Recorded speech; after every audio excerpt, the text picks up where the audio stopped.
Pada hari itu, semua orang bersiap-siap membawa persembahan panen yang terbaik kepada Tuhan. Salam saudara, kelihatannya Anda membawa banyak persembahan ya. Pasti Anda seorang yang sukses.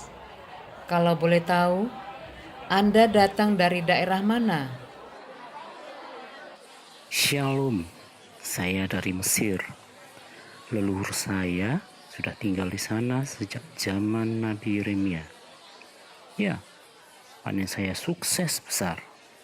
Karena itu, saya membawa banyak persembahan. Anda sendiri membawa apa? Kalau saya, karena dari tempat yang lebih jauh, maka saya membawa persembahan dalam bentuk koin-koin emas ini saja. Bukankah dalam kitab suci kita tidak boleh datang dengan tangan hampa? Ulangan 16 ayat 16-17 menuliskan perintah. 3 kali setahun setiap orang laki-laki di antaramu harus menghadap hadirat Tuhan Allahmu ke tempat yang akan dipilihnya, yakni pada hari raya roti tidak beragi, pada hari raya 7 minggu, dan pada hari raya pondok daun. Janganlah ia menghadap hadirat Tuhan dengan tangan hampa, tetapi masing-masing dengan sekedar persembahan, sesuai dengan berkat yang diberikan kepadamu oleh Tuhan Allahmu. Wah, hebat. Walaupun saudara dari negeri yang jauh, Anda masih fasih berbahasa asli nenek moyang kita, bahasa Ibrani. Bahkan hafal ayat-ayat kitab suci. Tapi lihat kerumunan orang di sana. Mereka tidak bawa apa-apa. Berani sekali mereka datang ke kota suci tanpa membawa apa-apa. Tadi tidak sengaja saya mendengar percakapan mereka. Sepertinya mereka orang-orang Galilea, orang udik. Bahasanya sangat kasar dan tidak seperti orang terdidik. Tuhan pasti tidak berkenan dengan mereka. Tuhan hanya berkenan dengan orang-orang seperti kita ini. Tiba-tiba turunlah dari langit suatu bunyi seperti tiupan angin keras yang memenuhi seluruh rumah di mana mereka duduk.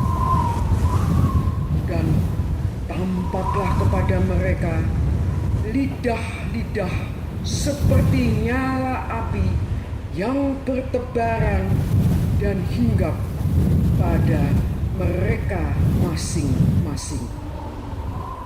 Maka penuhlah mereka dengan Roh Kudus.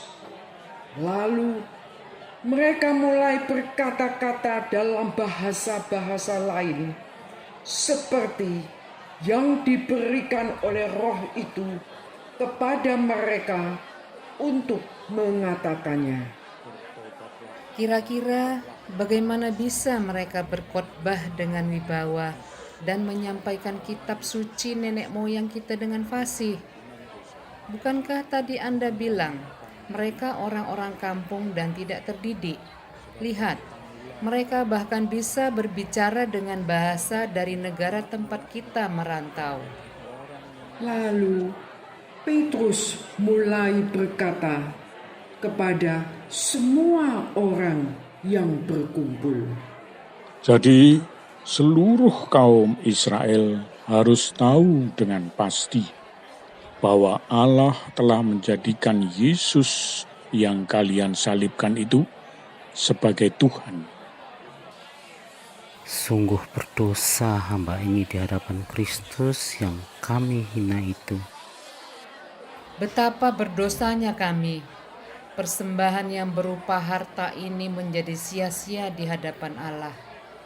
Sungguh betapa bersyukurnya mereka yang datang dengan tangan kosong, tetapi hati mereka penuh sukacita sejati.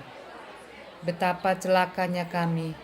Apa yang harus kami lakukan ya Tuhan?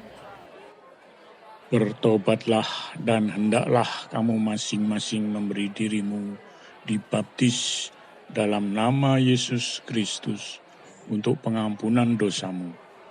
Maka kamu akan menerima karunia Roh Kudus.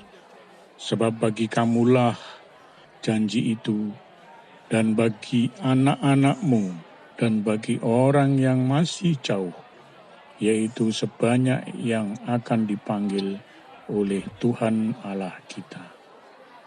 Saya mau mempersembahkan diriku kepada Tuhan.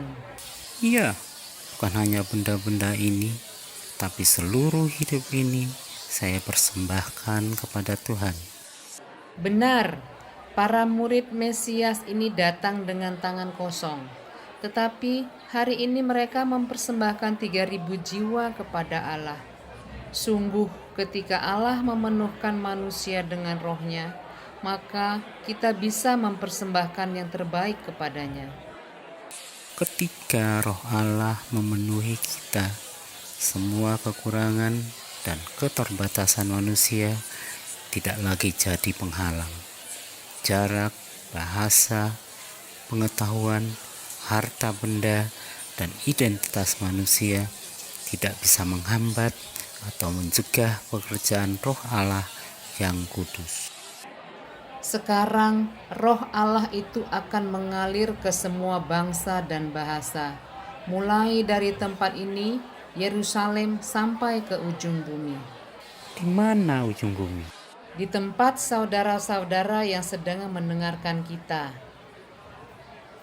Ya, Anda selamat menjadi saksi yang dipenuhi oleh Roh Kudus. Saudara yang terkasih, Pentakosta adalah hari pertobatan. Bertobat artinya putar balik. Putar balik berskala besar. Yang tadinya semua bergerak mencari Allah ke kota suci Yerusalem.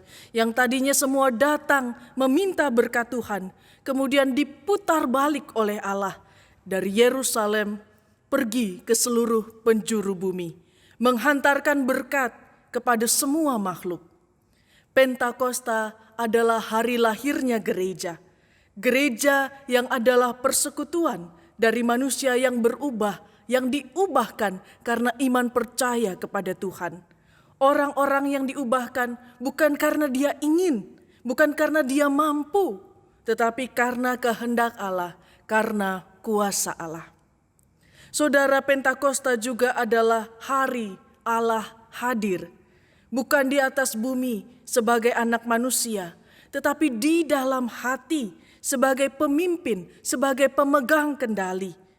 Ia berkenan hadir dan tinggal di hati yang tidak sempurna, di hati yang masih terus ada di dalam peperangan, di hati yang masih jauh dari kata layak, di hati yang masih jauh bisa disebut sebagai tempat suci. Allah mau hadir, Allah mau tinggal, Allah memenuhi dan mengubahkan hati kita menjadi baru. Saudara, Pentakosta juga adalah hari lahirnya manusia baru, yang dalam kemanusiaannya menyatu dengan roh ilahi, bergerak dan bekerja membaharui semesta bersama-sama, yang dihidupkan dan mengalirkan kehidupan baru ke sekelilingnya, memberitakan keselamatan dalam nama Tuhan Yesus. Saudara, Pentakosta juga adalah hari lahirnya harapan. Harapan untuk manusia agar tidak lagi didiskriminasi, tidak lagi ditempeli oleh label-label pembeda. Harapan untuk gereja agar benar-benar dipimpin di bawah kendali Allah hanya untuk melaksanakan agenda Allah.